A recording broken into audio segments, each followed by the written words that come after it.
ताकत से चला रहा है। मौलाना साहब, मैं आपसे एक बड़ी अहम ये सवाल करना चाहता हूँ सिर्फ कि अभी तक सूबों के हवाले से आपने बड़ी अहम गुफ्तगू की है, अभी तक आपके साथ किसी किस्म का राब्ता हुआ सूबों के हवाले से? और आप क्या चाहते हैं, डिबेट कहाँ हो, पार्लियामान के अंदर या पहले पार्लियामान से बाहर सियासी जमातों के दरमियान हो, सूबाई असम्बलियाँ करें, डिबेट फोरम क्या होना चाहिए?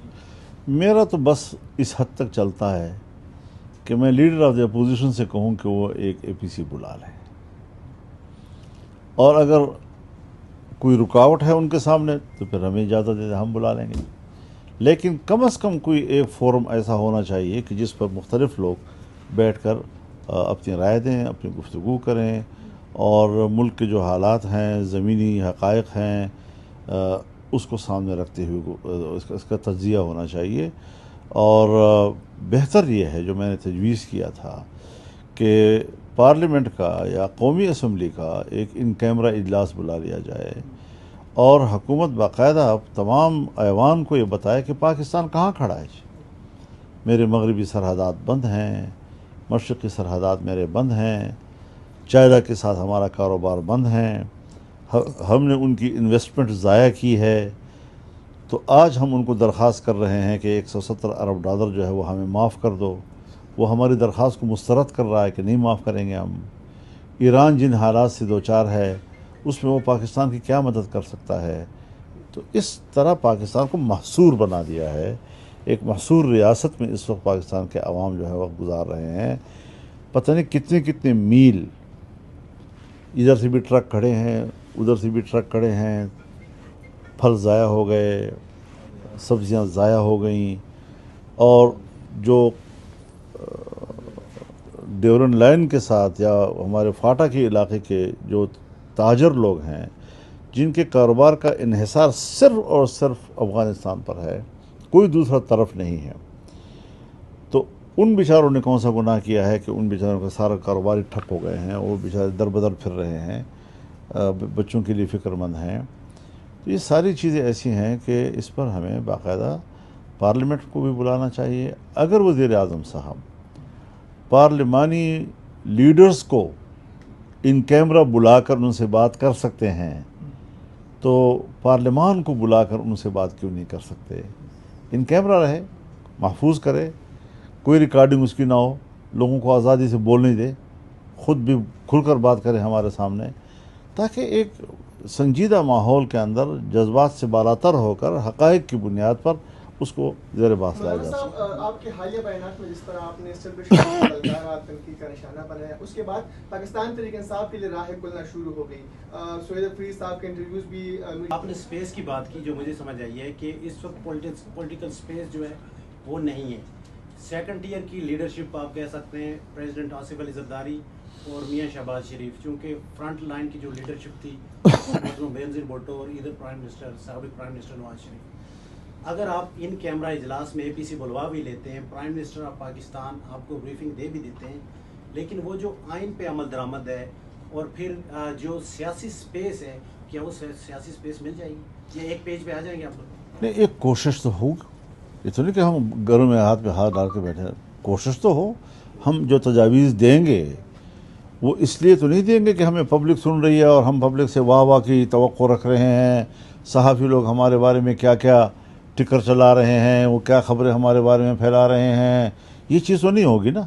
बिल्कुल खालिसतन हर एक जो है वो बिल्कुल हकीकत पसंदाना बुनियादों पर बात भी करेगा, तजवीज़ भी देगा, और हम तसल्ली के साथ, चूँकि स्टेट का मामला होता है तो बाज़ दफ़ा स्टेट के मामलात के जो नाजुक पहलू होते हैं, हसास पहलू होते हैं, उसके लिए अगर इन कैमरा इजलास हो तो ये रिवायात हैं, हर जगह होती हैं दुनिया में।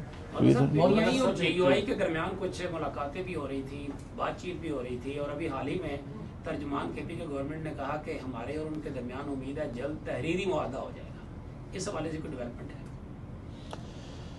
जहाँ तक उन्होंने कहा है वो तो सही है, इससे आगे ना उनको पता है ना मुझे पता है। यानी तहरीरी मुआहदा हो जाएगा? मौलाना तहरीरी मुआहदा हो जाएगा जी, वो कह रहे हैं कि तहरीरी मुआहदा जल्द हो जाएगा। यहाँ तक पहुँचना चाहिए ना हमें। यानी अगर हम नहीं पहुँच पा रहे तो उस वजह उसकी क्या है? हम तो 2-3 साल से इस इंतज़ार में हैं कि हम किसी एक हतमी नतीजे पर पहुँच जाएँ। सिर्फ ये बात काफ़ी नहीं है कि मैं तहरीक चलाऊं और आप मेरे तहरीक मुझे सपोर्ट करें, मुझे अफरादी क़ुव्वत मुहैया करें, बल्कि जो माजी की तलखियाँ हैं उनके असबाब क्या थे, हमारा मौक़िफ़ क्या था, इख्तिलाफ़ की वजूहात क्या थीं, उसको हम किस तरह समेटेंगे, ये सारी चीज़ें जो हैं इस संजीदा गुफ्तगू की ज़रा तलबगार होती हैं। तो ये सारी चीज़ें हैं जिसके लिए हम समझते हैं कि हमें एक अच्छे माहौल की तरफ जाना चाहिए। इसमें कोई शक नहीं है कि पीटीआई और जेयूआई के दरमियान तलखियों का जो एक दौर गुजरा है वो इस फैसले के बारे में अगर से अदालती फैसला है, आपकी वजह से राय क्या है, क्या इम्पैक्ट होगा इसका मुल्क की सियासत की? मेरे ख्याल में बहुत देर कर दी उन्होंने, ये बहुत पहले हो जाना चाहिए था। जिस वक्त मरीज़ को कोई शिकायत हो जाती है सेहत के हवाले से तो उस पर फौरी कार्रवाई होनी चाहिए थी। इतना लंबा अरसा बिलावजह मुल्क के अंदर एक इशू पैदा करना, उस पर एक बेकरारी सामने आ जाती है, उनसे वाबस्ता जो हल्के हैं वर्करों के, लोगों के, वो बिलावजह एक कर्ब से गुजर रहे होते हैं। तो ये फ़ैसला बहुत अगर आना था तो बहुत पहले आ जाना चाहिए था। अब भी अगर आया है, देर आए दुरुस्त आए। मौलाना साहब, पीटीआई की एक डिमांड थी कि बानी पीटीआई के इलाज से रिलेटेड मुलाकात से मुताल्लिक़, और उन्होंने ये कहा था कि 27 सितंबर को वो भरपूर एहतजाज भी करेंगे और इस्लामाबाद की तरफ मार्च भी करेंगे। अब ये फैसला आया है तो आप समझते हैं कि पीटीआई को भी इस हवाले से नज़रसानी करनी चाहिए जो मुल्क की हालात हज़रत ये बातें पीटीआई के अंदरूनी हैं। मुझे अभी तक ये नहीं मालूम कि ये फ़ैसला पूरी पार्टी का था या वज़ीर आला साहब का ऐलान था, क्योंकि बाद की जो कुछ ख़बरें हम पढ़ते रहे उससे अंदाज़ा लग रहा था कि कुछ हल्के शायद इस फैसले में शामिल नहीं थे। लेकिन फिर भी उनको पार्टी का अंदर का मामला है, उससे हमारा कोई ज़्यादा सरोकार नहीं है। और अभी भी उन्होंने फ़ैसला करना है कि वो एहतजाज बरकरार रखते हैं या अब उसको मुलतवी करते हैं।